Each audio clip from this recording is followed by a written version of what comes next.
Hey guys, what is going on? This is Wrestlelamia, back with another episode. Fastlane is here with 5 matches booked, including 3 Colossal Championship contests. Join us now as Wrestlelamia recaps the show and looks at the good, the bad, and the downright ugly.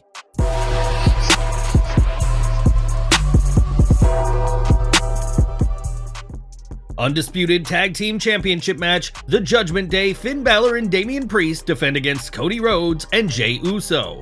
A back-and-forth match until the Judgment Day's teammates and JD McDonough show up, with McDonough's interference backfiring and taking Damian Priest out of the match. Jey and Cody capitalize as the American Nightmare hits Crossroads for the win. Your winners and new Tag Team Champions, Cody Rhodes and Jey Uso. The Latino World Order, Rey Mysterio, Santos Escobar, and a mystery partner with Zelina Vega versus Bobby Lashley and the Street Profits, Montez Ford and Angelo Dawkins. Rey Mysterio and Santos start the match with a 2-3 disadvantage. The heels take Santos out of the match, leaving Rey all alone. That is, until Carlito shows up, running in for the hot tag. Carlito saves the day, landing the backstabber on Montez Ford for the pinfall win. Your winners, the Latino World Order. The LWO celebrate with Carlito. Triple threat match for the WWE Women's Championship. Io Sky defends against Asuka and Charlotte Flair. Io Sky comes to the ring without damage control, as she's told Bayley and Dakota Kai she has a strategy to win on her own.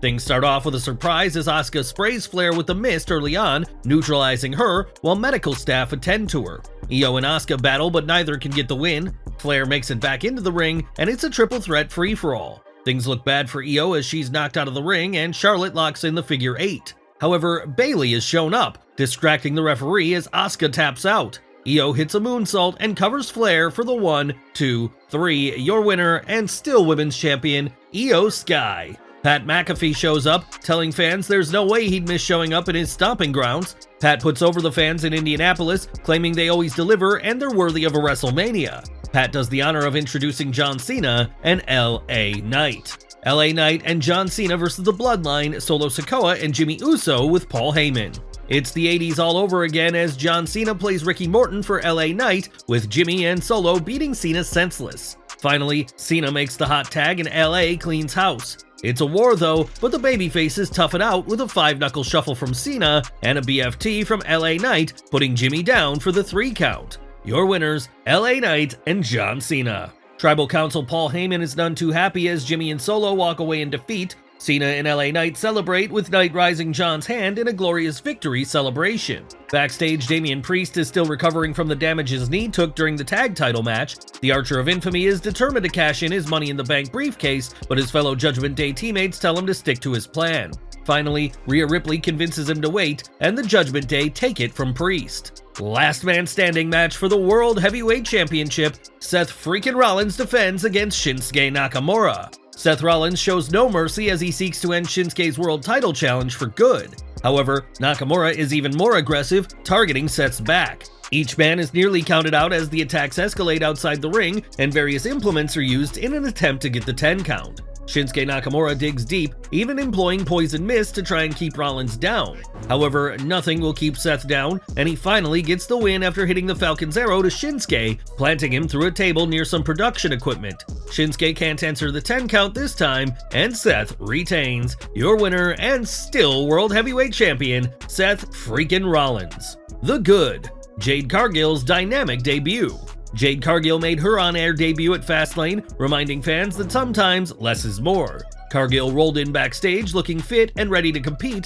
However, this was just a tease, as Triple H greeted her and walked away with the WWE's hottest new acquisition. This was a wise way to introduce Cargill, but keep fans guessing about where she'll end up, and just when they'll finally get to see her for more than a brief glimpse. The Pat McAfee Show. Pat McAfee made a surprise video appearance narrating the opening for Fastlane. McAfee is such a beloved figure in WWE that the promotion can never go wrong using him, even if it's for a 60-second video. Fortunately, Pat was able to do much more, showing up before the Bloodline versus Cena and Knight match, providing color commentary. Pat's infectious energy was as powerful as ever as he hyped LA Knight and John Cena, giving his endorsement to Knight and singing Cena's praises. Tag team goodness. Fastlane featured 3 terrific tag team matches, including the opening bout for the Undisputed Tag Team Championship, the 6-man tag between the LWO and the Lashley Street Profits team, and of course, the big money match featuring Cena and LA Knight versus the Bloodline, although judging from Jimmy's loss tonight, he may be out of the group again. AEW understands how useful tag team matches can be for building stars, making dream teams, and of course entertaining the fans. Fastlane's abundance of tag team matches suggests WWE is finally catching on. A pleasant surprise. Tonight's Undisputed Tag Team Championship win by Cody Rhodes and Jey Uso was a pleasant surprise. The babyface's win forwarded the story of Jey Uso's redemption and how Cody Rhodes' goodwill gesture is paid off for the American Nightmare as well. It should also add a twist in the ongoing story of JD McDonough's efforts to get into the Judgment Day. Wrestlelamia has a feeling that Cody and Jay's title reign isn't going to last too long, but for now, it served a good purpose besides providing the fans with a title win for 2 of their favorite wrestlers. Leaving fans in suspense. Fastlane had some problems, more about that in the bad, but it did do a good job of building suspense for the WWE's weekly TV. WWE left fans wondering what'll transpire when the Judgment Day confront JD McDonough about costing them the tag team titles, how Bobby Lashley will react to the Street Profits losing, Io Sky deals with Bayley sticking her nose into Sky's match, and how Roman Reigns is going to handle things following Jimmy and Solo's loss tonight. The idea that every show matters is something that's important if WWE wants to make Raw, NXT, and SmackDown must-see TV, and despite Fastlane's flaws, it succeeded well in this respect. The bad. Pushing Pizza Hut down the fans' throats. The WWE's fondness for squeezing every advertising dollar it can out of its PLEs is well known, but tonight's Pizza Hut commercials and product placement was next level. Unfortunately, it was also too much. It's often been said that there's no such thing as a bad pizza, but not tonight. WWE obviously doesn't care if the fans get angry with all the product placement as long as the cash comes in. A triple threat of botches. Tonight's WWE Women's Championship match should have been a night to remember since it featured 3 of WWE's best workers. For whatever reason, Asuka, Io Sky, and Charlotte just didn't click. However, these weren't 3 rising stars honing their craft, but 3 wrestlers who should be at the top of their game fighting on a PLE.